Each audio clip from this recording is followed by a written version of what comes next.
요한계시록 17장 4절에서 5절 말씀을 같이 읽겠습니다. 그 여자는 자줏빛과 붉은빛 옷을 입고 금과 보석과 진주로 꾸미고 손에 금잔을 가졌는데 가증한 물건과 그의 음행에 더러운 것들이 가득하더라. 그의 이마에 이름이 기록되었으니 비밀이라 큰 바벨론이라 땅의 음녀들과 가증한 것들의 어미라 하였더라. 아멘.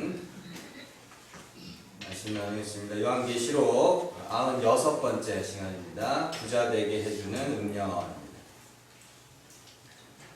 우리가 지난주에 그 음녀 바벨론에 대해서 배웠습니다. 성경에서 음행은 예수 그리스도만을 사랑하고 그만을 의지해야 하는 자들이 자기를 사랑하고 자기의 행위를 의지하는 것을 음행이라 한다. 그렇게 이야기했습니다.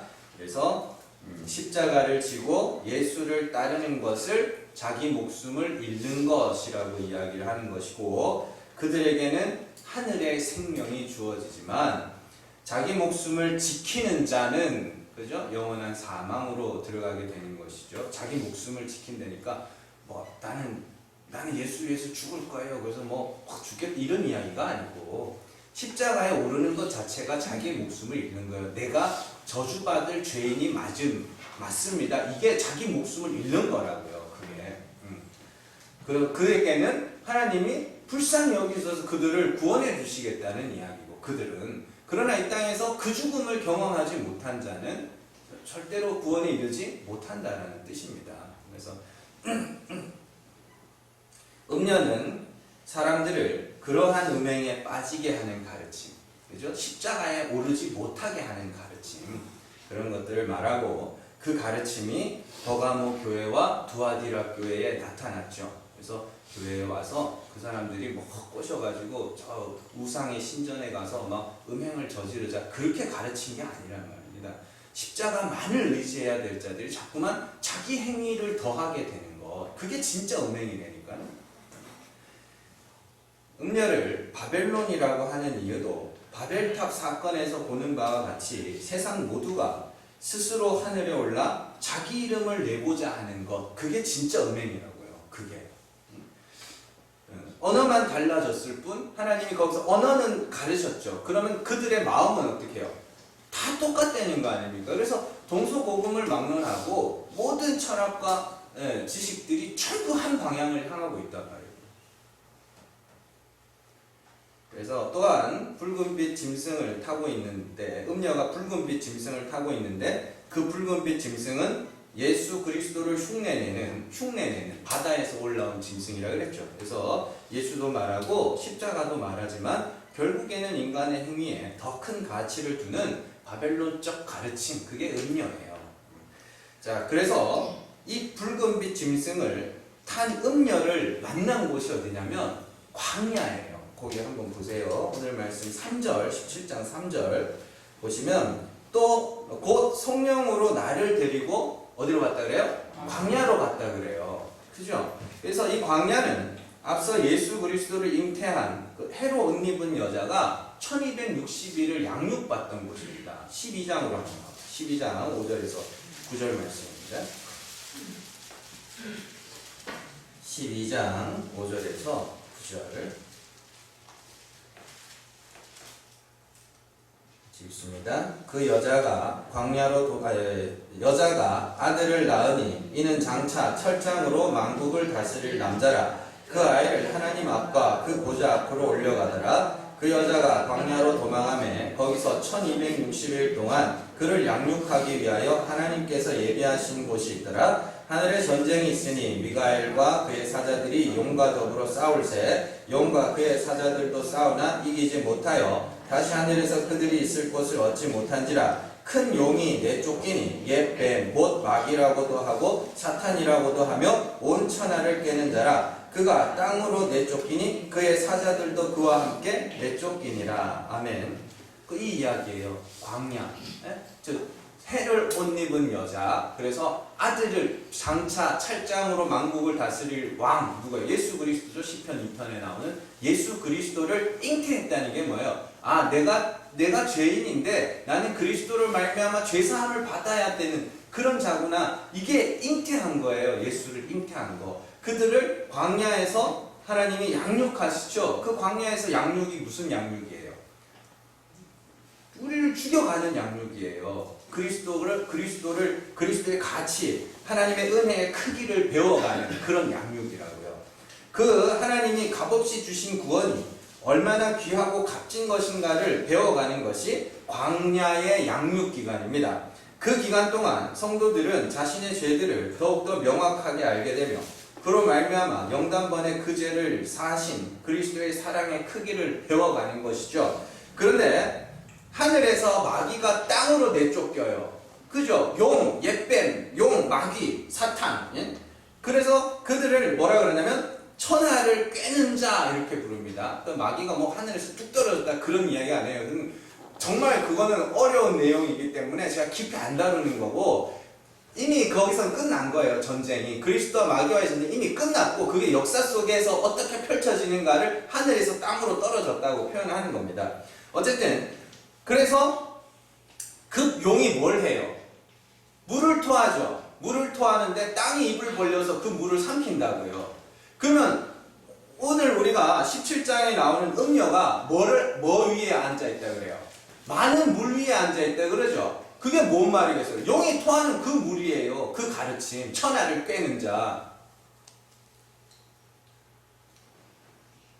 그래서 그 물이, 그 지식이, 그 말씀이, 거짓된 말씀, 거짓된 복음이 그 음녀들, 거짓 선지자들입니다. 그러면 보세요.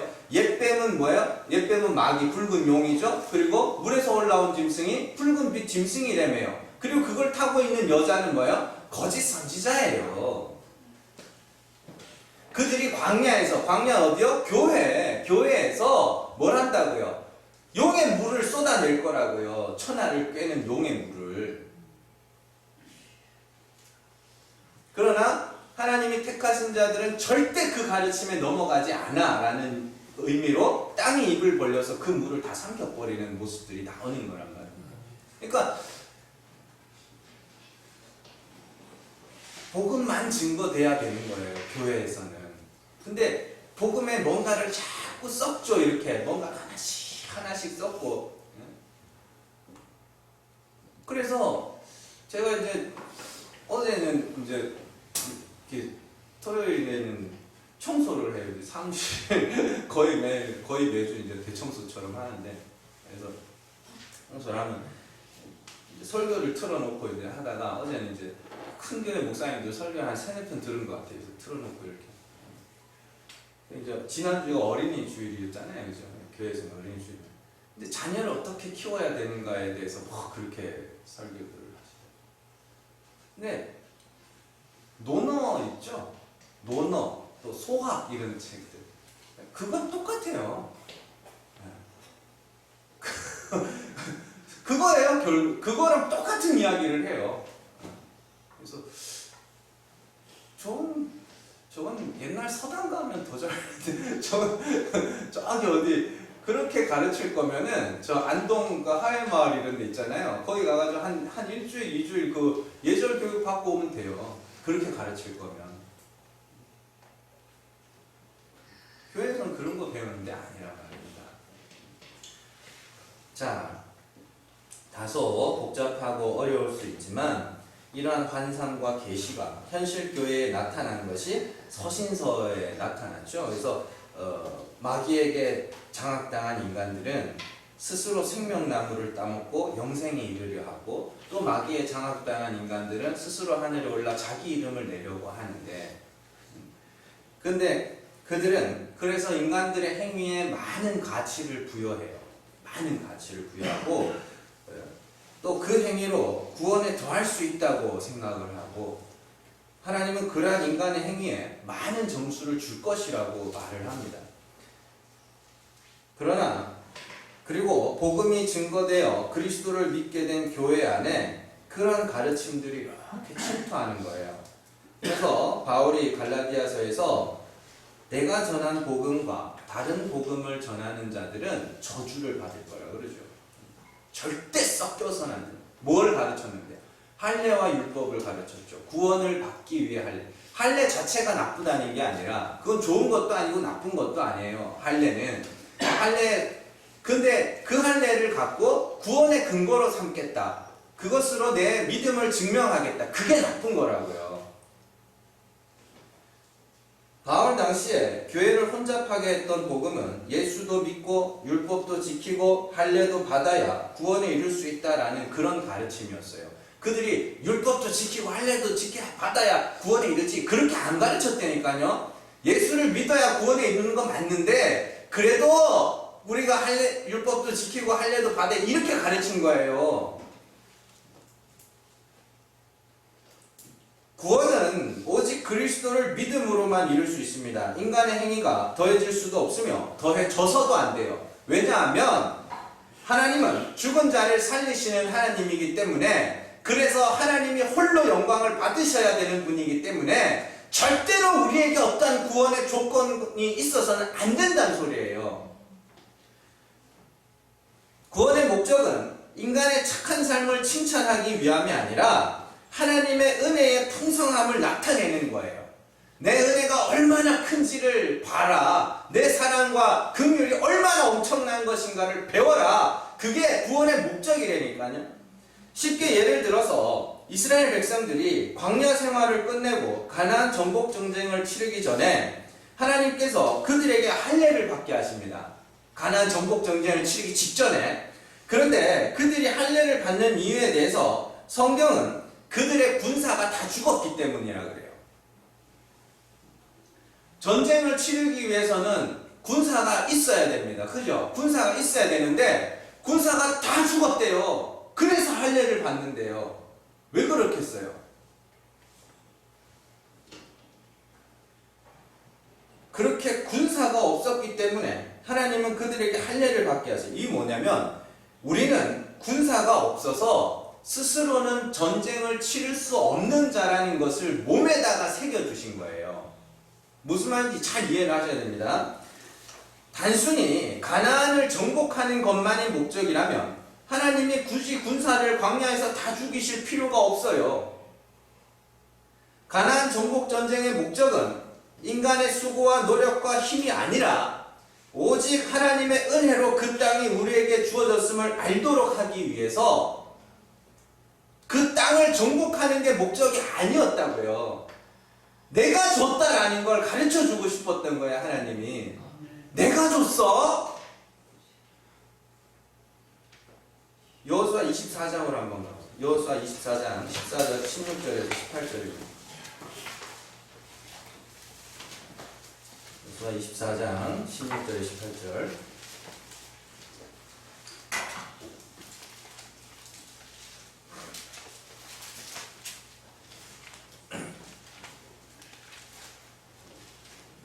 같이 읽습니다. 백성이 대답하여 이르되 우리가 결단코 여호와를 버리고 다른 신들을 섬기기를 하지 아니하오리니 이는 우리 하나님 여호와께서 친히 우리와 우리 조상들을 인도하여 애굽 땅 종되었던 집에서 올라오게 하시고 주의 우리 목전에서 그의 큰 이적들을 행하시고 우리가 행한 모든 길과 우리가 지나온 모든 백성들 중에서 우리를 보호하셨음이며 여호와께서 또 모든 백성들과 이 땅에 거주하던 아모리 족속을 우리 앞에서 쫓아내셨음이라. 그러므로 우리도 여호와를 섬기리니 그는 우리 하나님이시니이다 하니라. 아멘. 18절 첫 부분에서 제일 중요한 건 뭐예요?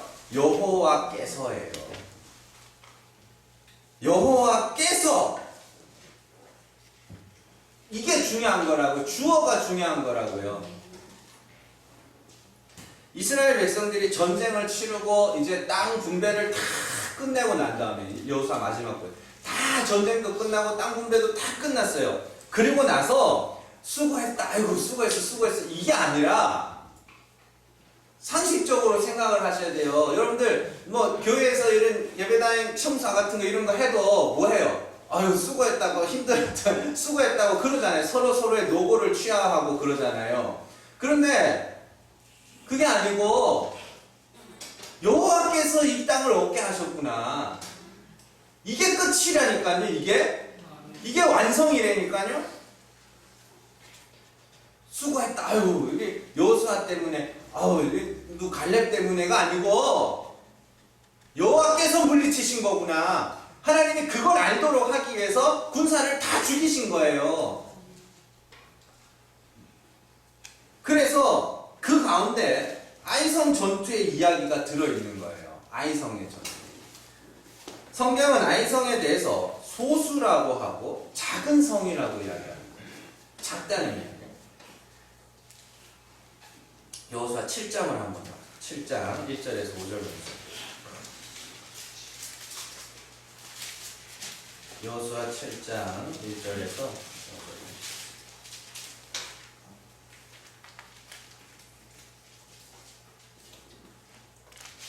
같이 읽습니다. 이스라엘 자손들이 온전히 바친 물건으로 말미암아 범죄하였으니 이는 유다 지파 세라의 증손 삽대의 손자 갈미의 아들 아간이 온전히 바친 물건을 가졌음이라. 여호와께서 이스라엘 자손들에게 진노하시니라. 여호수아가 여리고에서 사람을 베델 동쪽 베다멘 곁에 있는 아이로 보내며 그들에게 말하여 이르되 올라가서 그 땅을 정탐하라 하매 그 사람들이 올라가서 아이를 정탐하고 여호수아에게로 돌아와 그에게 이르되 백성을 다 올라가게 하지 말고 2~3천명만 올라가서 아이를 치게 하소서. 그들은 소수이니 모든 백성을 그리로 보내어 수고롭게 하지 마소서 하므로 백성 중 3,000명쯤 그리로 올라갔다가 아이 사람 앞에서 도망하니 아이 사람이 그들을 36명쯤 쳐 죽이고 성문 앞에서부터 스바림까지 쫓아가 내려가는 비탈에서 쳤으므로 백성의 마음이 녹아 물같이 된지라. 아멘.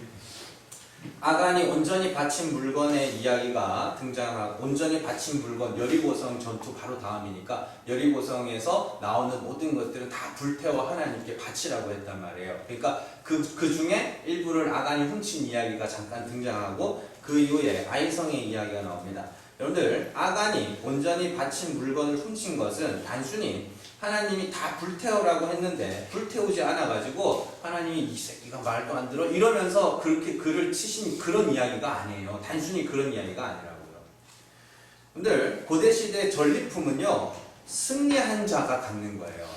그래서 전리품이 이렇게 있으면 전쟁에 많은 공헌을 한 자를 순서대로 뭐 하는 거야? 그들에게 전리품들을 이렇게 나눠주는 거란 말입니다.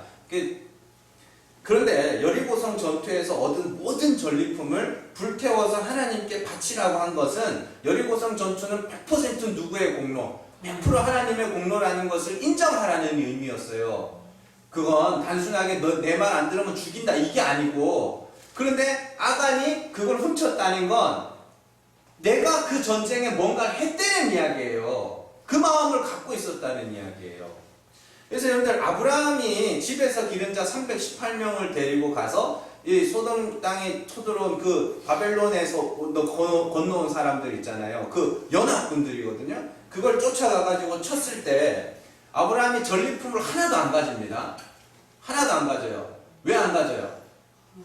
하나님이 치게 하셨다는 걸 알았거든요. 이건 내가 치른 전쟁이 아니라는 걸 알고 자기에게 필요한 것들 빼고는 다 안 가져요, 전리품을. 그래서 그때 보면 멜기세덱이 나와가지고 뭐라 그래요? 멜기세덱이 전쟁에서 승리하고 돌아온 아브라함한테 너희 대적을 네 손에 붙이신 지극히 높으신 하나님을 찬송하리로다. 이게 뭐냐면, 야, 하나님이 이긴 거 하나님이 이기게 하신 거 알지? 네 물은 318명 갖고는 꿈도 못 꾸는 건지 알지? 그런 이야기예요. 그러자 아브라함이 맞지? 그러면서 11조를 내놓고 나머지를 다 안 가진단 말이에요, 전리품들을. 그러니까 똑같은 거예요. 여리고성 전투에서 하나님이 전리품을 너희가 갖지 말라고 하신 이유는 이 전쟁은 내가 한 거야. 너희 공로는 요만큼도 없다라는 걸 하나님이 가르쳐 주신 거예요. 그걸 알라고. 근데 그걸 가졌다는 건 우리가 그래도 한 게 있지. 근데 그 마음이 아간 한 사람뿐만이 아니라 이스라엘 전체에 퍼져 있었다는 이야기예요. 그러니까 아이성을 보고 소수라 그러죠. 작은 성, 숫자가 적은 성 이런 뜻이에요. 만만하게 보는 거예요. 그러니까 하나님이 가만 놔둔다니까요. 가만 놔둬요. 3,000명, 에이, 우리가 그냥 3,000명만 올라가면 되지. 이렇게 해서 가는데 박살나고 오는 거죠. 아무리 작은 성읍이라도 너희 힘으로는 단 하나도 얻을 수 없다라는 걸 하나님이 가르쳐 주시는 거예요. 이 전쟁은 너희 힘으로는 절대 이길 수 없는 전쟁이라는 것을 뼈저리게 느끼게 돼요. 야, 아무리 작은 성이라도 우리 힘으로는 절대 얻을 수가 없는 거구나. 그걸 가르쳐 주신 게 아이성 전투라고요. 기드온과 300용사의 전쟁에서도 미디안 군사는 13만 5천 명이었습니다. 그리고 이스라엘 백성들의 처음 모인 숫자가 3만 2천 명이었어요. 단순히 전쟁에서 승리하는 것만이 목적이었다면 하나님은 3만 2천 명이 모였을 때 흩으실 이유가 없어요. 그렇잖아요. 진짜 전쟁에서 승리하는 게 목적이었으면 3만 2천 명이면 어떻고 뭐 3천 명이면 어떻고 뭔 상관이냐고요, 그런 게. 그러나 하나님은 하나님이 이기게 하셨음을 알고 하나님을 찬송하도록 하기 위해서 300명으로 낮추시는 거예요. 사사기 7장으로 한번 가보죠. 사사기 7장 22절에서 23절. 사사기 7장 22절에서 23절.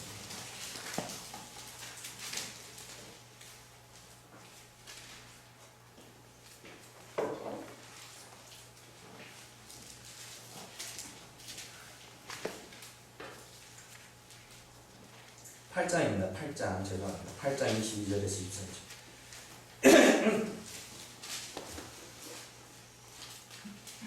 8장 22절에서 23절 같이 읽습니다. 그때에 이스라엘 사람들이 기드온에게 이르되 당신이 우리를 미디안의 손에서 구원하셨으니 당신과 당신의 아들과 당신의 손자가 우리를 다스리소서 하는지라. 기드온이 그들에게 이르되 내가 너희를 다스리지 아니하겠고 나의 아들도 너희를 다스리지 아니할 것이요 여호와께서 너희를 다스리시리라 하니라. 아멘. 보세요. 이 기드온에게 이스라엘 사람들이 와서 당신이 우리를 구원했으니까 당신이 우리를 다스려달라 그러죠. 그러자 기드온이 여호와가 다스릴 거야. 이 말이 뭐냐면 너희를 구원한 게 누구라는 소리예요. 나 말고 누구요? 여호와 하나님이야. 그 이야기 하는 거예요. 그러니까 전쟁에서 승리하는 게 목적이 아닌 거예요. 단순하게. 마찬가지로 하나님이 우리를 구원하다가 천국에 데려다 앉혀놓는 게 목적이 아니라니까요. 하나님이 여기 오게 하신 거구나, 은혜로 구원하신 거구나를 가르쳐 주시는 거예요. 그게 우리가 이 땅에서, 이 광야에서 배워야 되는 거란 말입니다.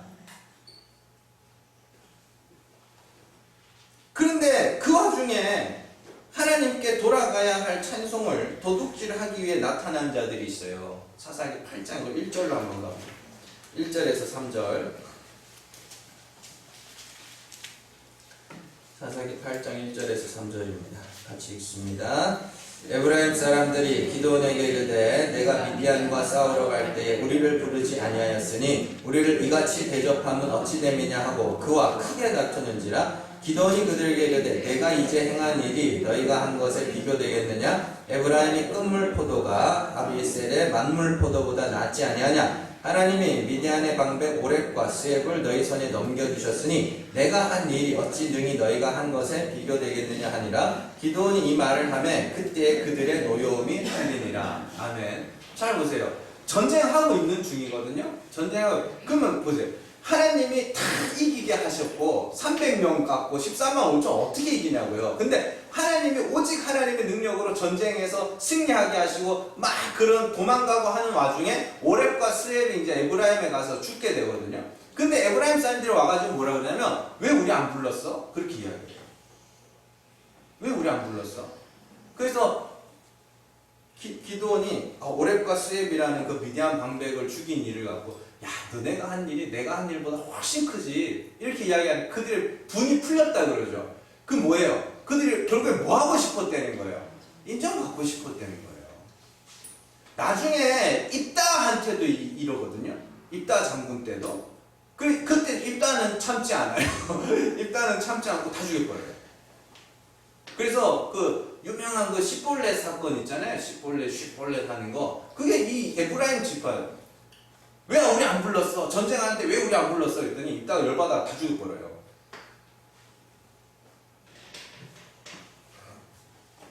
이게 하나님의 영광을 도둑질하는 거예요. 아간과 이스라엘 백성들도 마찬가지고 구원은 오직 하나님의 은혜로 말미암아 얻어야 되는데 어떤 이들이 내가 뭔가를 행하고 내가 어떤 자랑과 내가 어떤 찬송을 얻기 위하여 드러내는 것, 내가 인정받기 위한 어떤 것, 그런 것들이 마귀의 가르침이라는 것을 보여주는 거예요. 여기까지 전쟁의 이야기를 보면 하나님이 단순히 전쟁에서 승리하는 것이 목적이 아니라 그 전쟁이 하나님에 의하여 승리하였다는 것을 백성들로 하여금 찬송받는 것이 목적이란 말입니다. 그 와중에 하나님께로 돌아갈 영광을 도둑질하는 아간이나 에브라임 같은 그 마귀가 등장하는 거고요. 이것이 마귀의 계략이에요. 하나님은 그 은혜의 풍성함을 나타내시기 위해서 죄와 허물로 죽은 자들을 오직 하나님의 은혜로 세우신 그리스도의 십자가만으로 구원하셔서 그 누구의 자랑도 없이 오직 하나님의 은혜를 찬송하도록 해야 되는데, 마귀는 자꾸만 우리를 부추겨서 우리의 행위에 가치를 더하여 하나님 앞에서 스스로 자랑하는 자로 만들어가는 거예요. 그게 음녀예요. 음행하게 하는 거. 어떤 모습이건 간에.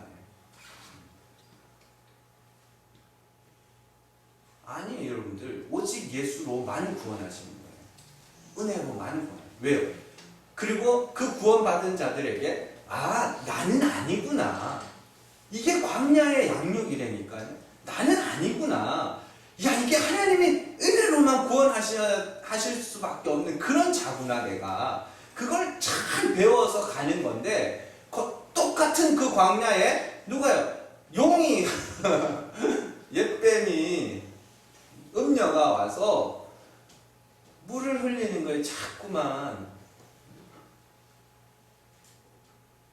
이렇게 사는 게 하나님이 기뻐하는 거지, 저렇게 사는 게 하나님이 기뻐하는 거지. 그게 어떻게 사는 게 하나님이 기뻐하는 거예요? 어떻게 사는 게? 예수만 의지하고 나는 아니네요. 이게 하나님이 기뻐하시는 거라니까요. 근데 걸리버 여행이라는 소설이 있습니다. 대부분은 이제 거인국에 갔다가 소인국에 갔다가 하는 그런 이야기로 알고 있죠. 근데 이게 사실은 거인국과 소인국에서 이야기가 끝나지 않아요. 후반부에 가면 천공의 섬 라퓨타라는 데도 나오고 또 뭐 바르니 바비국 이러면서 이상한 가상의 나라들이 나오고 또 말들이 다스리는 그런 나라들 이야기도 나오고 그래요. 근데 그 이야기의 진짜 핵심은 후반부에 있어요. 후반부에 가서 이 걸리버가 그런 나라들, 이렇게 가상의 나라들에 가서 대화를 통하여서 인간들이 얼마나 추악하고 얼마나 더러운 존재인지를 정말로 적나라하게 묘사를 하고 있는 거예요. 그러니까 진짜 하고 싶은 이야기는 거기 있는 거예요. 거인국과 소인국의 이야기가 단순히 거기서 끝나는 이야기.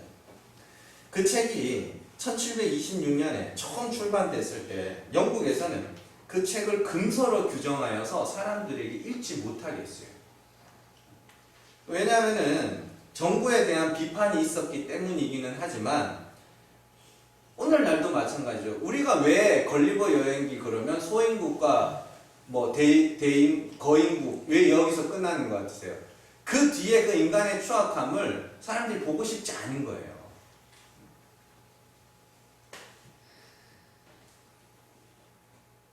사람이 꽃보다 아름답다 뭐 그런 노래 가사도 있고 하는데 진짜로 사람이 꽃보다 아름다운가요? 여러분들 어떻게 아름다우세요? 대충 보면 그래요. 대충 보면, 멀리서 보면, 멀리서 보면 조금 한 발짝 떨어져서 보면 아름다워 보이긴 하는데 이건 조금 다가가기가 무서워. 다가가기가 무섭지 않아요? 그래서 적당하게 거리를 두는 거 아닙니까? 서로가 서로에게 적당하게 거리를 두면서 그 추한 거를 보기 싫어서 그러는데 조금 가까이 지내다 보면 다 보이죠? 그 안에 것들이.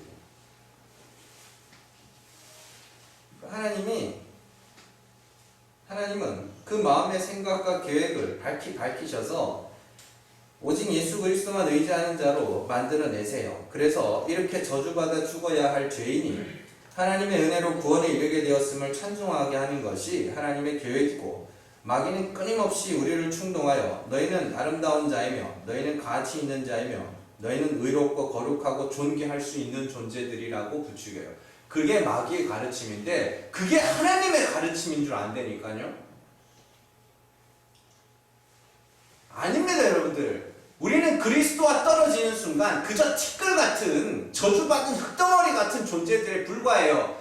다른 사람들 보지 마시고 자기 자신을 잘 보시라니까요. 얼마나 더러운지 보기 싫어가지고 눈 가리고 있지 마시고 보셔야 돼요. 그걸 보면 예수 아니면 안 된다는 걸 비로소 알게 되는 거란 말입니다.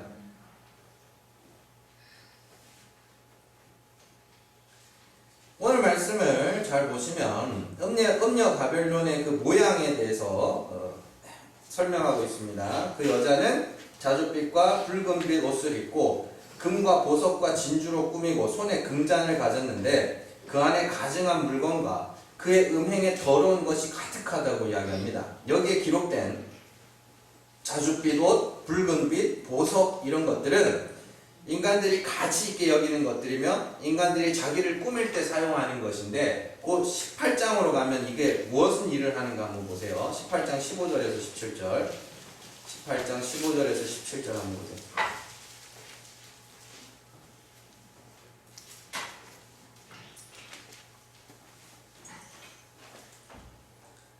18장 15절에서 17절입니다. 바벨론으로 말미암아 치부한 이 상품의 상인들이 그의 고통을 무서워하여 멀리서서 울고 애통하여 이르되 화이토다 화이토다 큰 성이여 세마포옷과 자주옷과 붉은 옷을 입고 금과 보석과 진주로 꾸민 것인데 그러한 부가 한 시간에 망하였도다. 모든 선전과 각처를 다니는 성객들과 선원들과 바다에서 일하는 자들이 멀리 서서 이렇게 되어 있죠. 거기 보시면 바벨론으로 말미암아 치부한 이렇게 되어 있죠. 치부가 뭐냐면 이런 거는 좀 써놓으세요. 부자가 된이에요. 부자가 된. 치부니까 뭐 우리가 뭐 치부가 드러났다 뭐 이렇게 쓰는데 여기서 치부는 부자가 되다라는 뜻이에요. 부자가 되다. 그래서 바벨론으로 말미암아 부자가 된 자들이 있다고 그래요. 그렇죠? 그리고 그 부자가 되는 그걸 16절에서 큰 성이요 세마포옷과 자주옷과 붉은 옷을 입고 금과 보석과 진주로 꾸미고 이게 오늘 나오는 음녀가 입고 있는 옷과 그 음녀가 두르고 있는 것들을 다 상징하는 것이죠. 그러니까 음녀의 가르침들이 사람을 뭘로 만든다고요? 부자로 만든다고요. 음녀의 가르침이 그 이야기 하는 거예요. 그래서 라오디게아 교회를 향해서 뭐라 그래요? 나는 부자라 하여 부족한 것이 없다 하나 너의 실상은 어떤 자라 그래요? 가련한 자라. 한번 가볼까요? 3장 한번 가볼까요? 계시록 3장 14절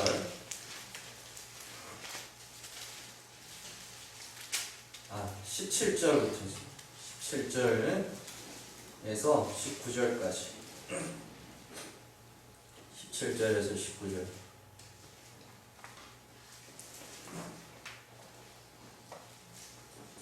같이 읽습니다. 내가 말하기를 나는 부자라 부요하여 부족한 것이 없다 하나 내 공고한 것과 가련한 것과 가난한 것과 눈먼 것과 벌거벗은 것을 알지 못하는도다. 내가 너를 권하노니 내게서 불로 연단한 금을 사서 부유하게 하고 흰 옷을 사서 입어 벌거벗은 수치를 보이지 않게 하고 안약을 사서 눈에 발라 보게 하라. 물은 내가 사랑하는 자를 책망하여 징계하노니 그러므로 내가 열심을 내라 회개해라 이렇게 돼 있죠. 그러니까 이 이야기예요. 치부했다. 바벨론의 가르침으로 말미암아 사람들이 스스로를 부자라 여기게 됐다. 이렇게 사는 게 의로운 삶입니다. 이렇게 사는 게 거룩한 삶입니다. 이렇게 사는 게 경건한 삶입니다. 라고 막 가르쳐서 그렇게 살아서 어떻게 해요? 그것으로 이 정도면 내가 하나님이 인정받을 만한 사람이지. 그게 부자예요. 진짜 부자. 여러분들 돈 이야기하는 거 아닙니다. 돈이라고 하는 것은 성도는 돈과 관계없는 자가 되는 게 아니고 돈이라는 건 그저 이 땅에서 필요한 것 정도로 여기는 거. 여러분들이 돈 많은 거 갖고 복 받았다, 돈 없는 거 갖고 뭐 벌 받았다, 이것만 안 할 수 있으면 돼요. 돈은 그냥 이 땅에서 필요한 거고 그걸 얻기 위해서는 죽도록 고생해야 된다는 걸 알면 돼요. 돈에 뭐 이름표 붙었어요? 그 돈은 뭐 어떤 돈은 착한 돈이고 어떤 돈은 못된 돈이고 그런 거 아니잖아요. 그냥 돈은 돈이고 그냥 여기서 살아가는 데가 필요한 것일 뿐입니다.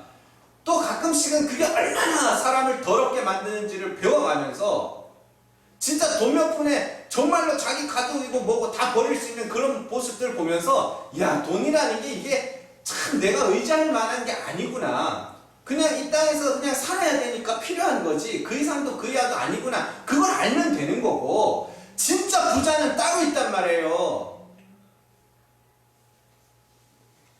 진짜 부자 무소유 막 이러면서 얼마나 스스로를 존귀하게 여기다가 갔어요. 그게 진짜 부자라고요. 그게.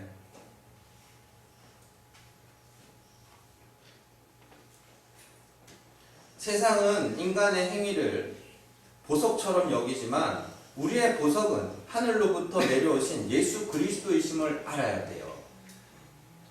그리스도라는 보석이 귀하여지기 위하여 우리는 날마다 더 비천하여 가는 거예요. 그걸 하나님 나라의 능력이라고 이야기하는 겁니다. 고린도전서 4장 20절로 한번 보세요. 고린도전서 4장 20절입니다.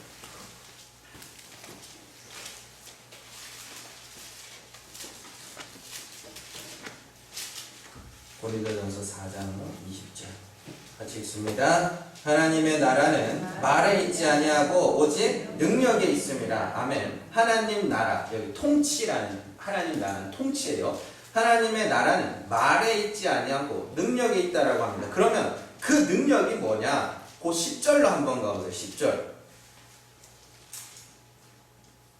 10절 같이 읽습니다. 우리는 그리스도 때문에 어리석으나 너희는 그리스도 안에서 지혜롭고 우리는 약하나 너희는 강하고 너희는 존귀하나 우리는 비천하여. 이게 능력이에요. 그러니까 지식들은 다 갖고 있는데 능력이 안 나타나니까 제가 말씀은 막 전하는데 능력이 나타나서 막 병자들이 막 고침을 받고 가난한 사람들이 막 돈이 하늘에서 떨어지고 이런 게 능력이 아니고 말씀이 여러분들 안에서 역사하여 정말 예수가 아니면 난 아무것도 아니구나. 그걸 배워가는 게 하나님 나라의 능력이라고요. 그래서 이런 나를 구원하시는 것은 하나님의 은혜로구나. 내 힘으로는 절대 구원에 이룰 수 없는 자인데 오직 예수 그리스도로 말미암아 우리의 죄를 사하시고 우리를 그 하나님 나라에 들어가게 하시는 분은 하나님이구나. 이걸 배워가는 것. 그래서 내가 비천에 처하고 약함에 처하고 그렇게 낮아져 가는 것, 그게 하나님 나라의 능력이라고요. 그래서 바울이 뭐라면 그 능력이 있나 내가 너희를 찾아갈 거라고 이야기하는 거예요. 그러니까 뭐 가가지고 그냥 어디 가가지고 뭐 이렇게 하면은 그냥 능력이 나타났다고. 그 능력의 현장에서 하나님이 높임받든가요? 그 능력을 행한 사람이 높임받든가요? 사랑 아닙니까? 그런 능력 아니에요. 말씀이, 복음이 여러분들 안에서 자꾸 여러분들이 죽어져 가는 거. 아, 이건 아닌데. 내가 진짜 이것밖에 안 되는 자였구나. 배워가는 거. 비천에 처하는 거예요, 그게. 근데 이런 내를 위하여 아들을 주셨다고? 하나님이 정말 이렇게 가는 거예요. 그게 하나님 나라의 능력이라니까요.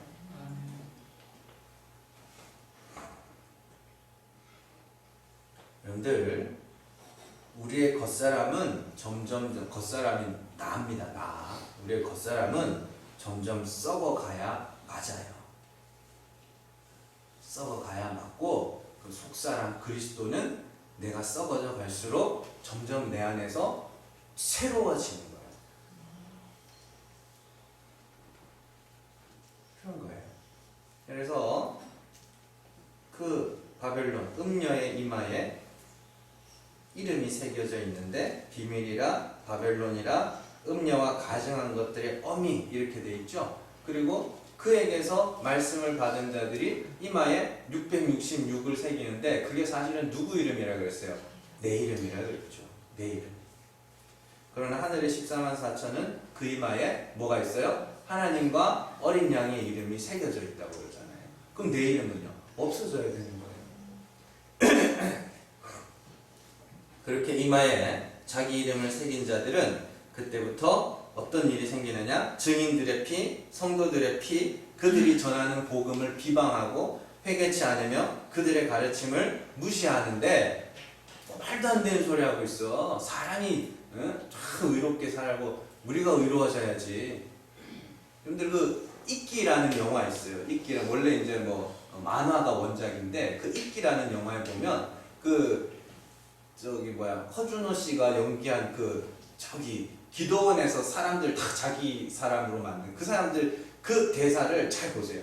어떻게 사람이 거룩해져야지, 사람이 특별하게 살아야 되는 거지, 어떻게 다른 이가 그 사람을 깨끗하게 할 수 있냐고 이런 이야기를 합니다. 정확하게 제가 대사는 기억나지 않는데 그런 의도의 이야기를 해요. 네가 거룩하게 살아야지, 네가 의롭게 살아야지 이런다니까요. 그러니까 기도원에 있던 사람들이 싹 다 그 사람한테 붙어버리거든요.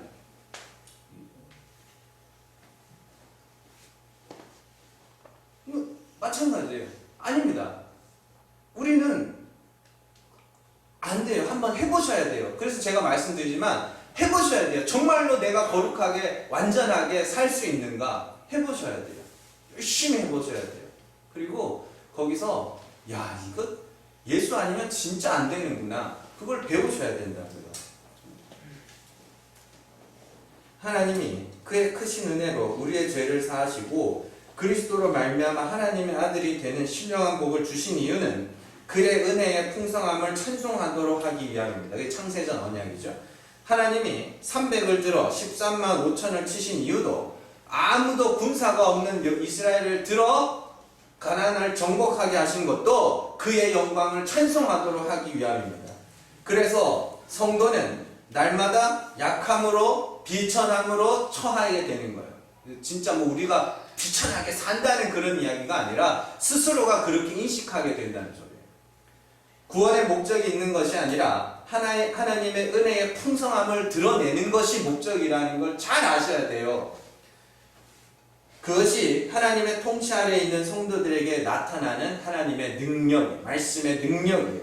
그리고 그 비천함의 자리에서 그리스도의 사랑의 크기를 알고 하나님의 은혜의 풍성함을 배워가는 것, 그게 성도들의 광야에서의 양육입니다. 그리고 여러분들 세상 지식은 끊임없이 여러분들을 침투해 와서 우리가 인간이 얼마나 아름다운 존재고 불가능이 없는 존재고 얼마나 많은 것을, 예 맞아요, 얼마나 많은 것을 할 수 있는데 한번 보세요. 이 전염병 앞에 너무 무기력하잖아요. 그 모르겠어요. 너 진짜로 사람들이 왜 이렇게 두려워하고 무서워하고 불안해하냐면 백신이 안 나왔기 때문이거든요. 그렇게 많이 의학이 발전하고 과학이 발전했다고 그러는데 치료를 못하는 거예요. 아무것도 아닌 거예요. 할 수 있는 게 없으니까 불안해하는 거예요. 할 수 있는 게 없으니까. 그런데도 불구하고 하나님을 찾는 자가 없어요. 정말 마지막 때가 다 돼가요.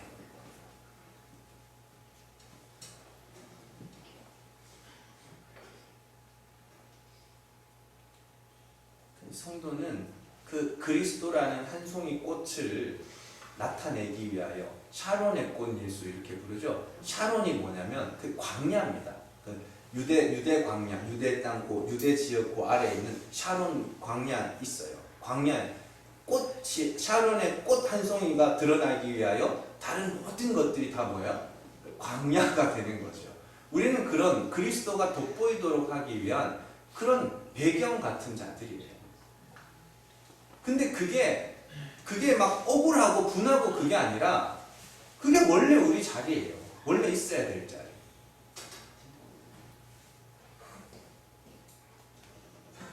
하나님의 능력이 우리를 침노하여 비천함으로 어리석음으로 약함으로 낮추어 가실 때 여러분들 안에 그리스도가 존귀하게 되는 거예요. 그리고 그리스도로 말미암아 찬송하게 되고 그게 뭔지를 감사하게 되는 것입니다. 잘 기억하시고 정말로 낮아져 갈 때 낮아져 가시고 계속 들으셔야 돼요. 그러니까 우리 본성은 자꾸만 내가 살았다 하는 방향으로 향하고 있기 때문에 나무가 풀 같은 거 이렇게 심어 놓으면 이렇게 여기서 빛이 이렇게 들어오면 이렇게 휜대매요. 이렇게 불광성이라고 해서 이렇게 휜대매요.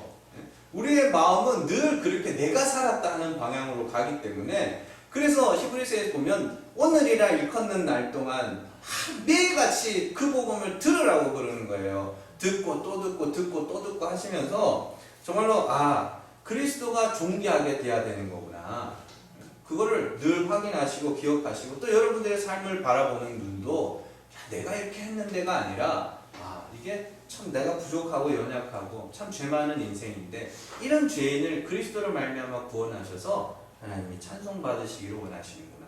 그걸 알고 늘 찬송하면서 감사하면서 사세요. 그게 쉬지 말고 기도하고 범사에 감사하는 겁니다. 이런 식으로 그 찬송과 감사가 여러분들 안에 넘쳐나기를 주님의 이름으로 축원합니다.